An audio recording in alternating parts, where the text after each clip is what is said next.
Safety and preparation are things that are really important ingredients in life. If you want to give your animals the best life possible, if you want to give yourself the best life possible, if you want to care for your family in the best way possible, and particularly if you want to move through stressful, difficult times, emergencies, and things like that within the greatest ease and grace and keeping everyone well. So, the world is kind of terrifying at the moment. And certainly in the last week, I've been watching what's going on and I've been going, oh my God, the potential for things escalating in various ways around the world is pretty real right now. But, this kind of unbalanced me a little bit. And I had a day or two there where I was not okay.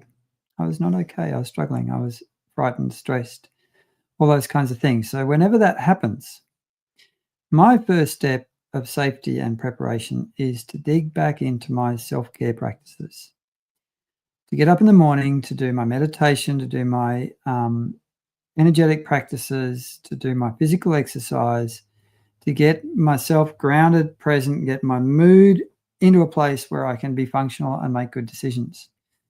And I think this is at the root of all safety and preparation that we need to be doing in our lives all the time, because, our animals depend on us, right? Without us being well, our animals that haven't got anyone to look after them. Our family needs us to be strong and resilient and have capacity to act in ways that are going to look after everybody, So for me, safety and preparation is not something that I do now and then for something that might happen out there in the future. It's something that I want to be doing every day with my self-care primarily. And my self-care is something I do 5 mornings a week. I do energetic practices to clear and balance my energy and get my consciousness in the right place. I do Qigong for strength and flexibility. I do meditation and I do resistance work.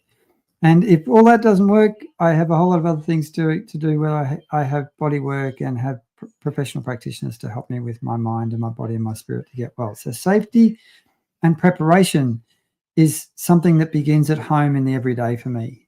And then I also want to look at what can I do to truly have safety and preparation for if things go pear-shaped, for if the world really goes off the rails and things are, potentially dangerous for anyone or everyone in different places around the place. Well, then what can I do? One of the things long-term I did was to move out here into the regional country where I can grow food and veggies, where we have spring-fed water on our property, which gives us more resilience in terms of capacity to feed ourselves and things like that. But even if you live in a unit, you can start doing hydroponic food and stuff like that. There's always things you can do to increase your capacity for safety and for preparation in your life.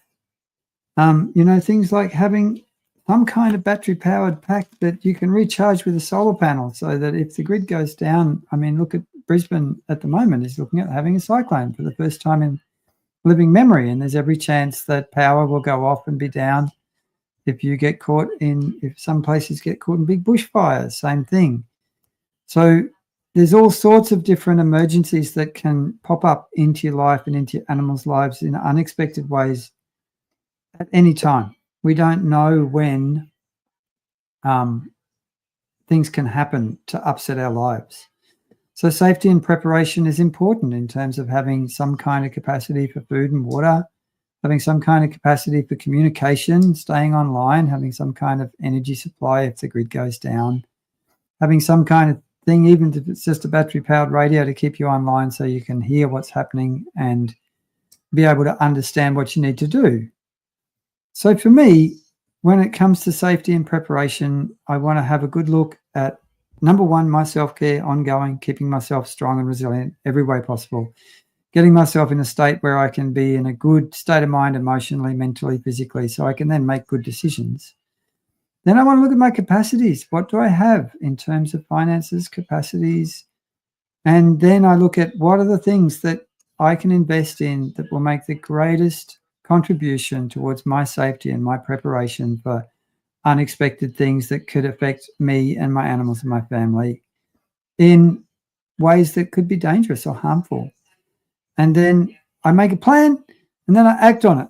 And in the middle of all this, even when things are difficult, I spend a lot of time and energy making sure that I keep my mood in a good place and that I spend plenty of time giving my animals pats and scratches and hugs and cuddles so that they know that even if I am having a bit of a challenging time, that I'm okay and that I'm there for them. I think it's super, super important. So here's to safety and preparation. It's one of the best investments you can ever make in your life, in the here and now and the everyday, and for things in the future that might happen that could be problem or dangerous for you and your pets and your family. Safety and preparation are super, super important. And this is also about dog training, teaching your dog a good recall, teaching them manners. All of this is all aspects of safety and preparation. And anything that you do that increases resilience, that increases your capacity to be strong in all the good ways is part of safety and preparation. I encourage you to do it. Thanks for listening. Hope you had a beautiful day. Please, if you enjoyed this, love to hear from you in the chat where you're from, what you liked about it. I'll be back next week. I'll see you then.